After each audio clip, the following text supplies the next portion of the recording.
আচ্ছা, আমাদের অনেকের মনে প্রশ্ন থাকে যে নাগরিক সনদপত্র, জাতীয়তা সনদ বা যে কোনো সনদপত্রের জন্য আমরা ইতিমধ্যে আবেদন করেছি এবং আবেদন করার পরে আমাদের প্রোফাইলে গেলে, আবেদনপত্রে গেলে বিস্তারিত ওখানে দেখাচ্ছে যে একটা অপশন আছে, সেটি হচ্ছে আপনার খসড়া কপি। ঠিক আছে, নাগরিক সনদপত্রের খসড়া কপি বা যে সনদ প্রত্যয়ন সার্ভে থেকে আবেদন করেছেন ওইটার খসড়া কপি লিখে আসতেছে।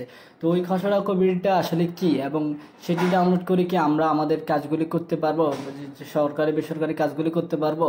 আসসালামু আলাইকুম রহমতুল্লাহ বারকাতুহু। আপনার সকলকে জানাই ভিডিও এডুকেশন জানার স্বাগতম। তো আজকের ভিডিওতে আমি এই জিনিসটি ক্লিয়ার করতে যাচ্ছি। তো খসড়া কপি হচ্ছে মূলত আসলে মেন কপি আসার আগে, অর্থাৎ মূল কপি আসার আগে এটা একটা আপনার নমুনা আকারে আপনার অনলাইনে দিয়ে থাকে। এটি আপনি চেক করতে পারবেন এটি দ্বারা যে আপনার নাম ঠিকানা যেগুলি দিয়েছেন এগুলি আপনার ঠিক আছে নাকি।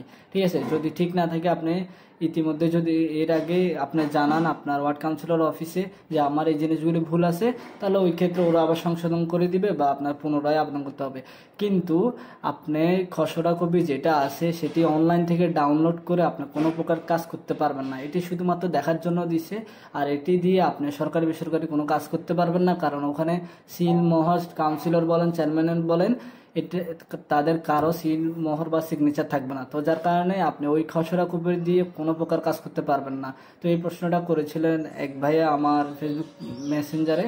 তো আমি ওই জিনিসটা ওনাকে বলছি অন্যভাবে, কিন্তু এখানে আবার বিস্তারিত বুঝিয়ে দিলাম। তো আশা করছি এই প্রশ্নটা কারো থাকলে ক্লিয়ার হয়ে গিয়েছে। তো আজকের ভিডিওটি ভালো লাগলে অবশ্যই চ্যানেলটি সাবস্ক্রাইব করবেন এবং সঙ্গে থাকবেন। ধন্যবাদ। সালাম আলাইকুম।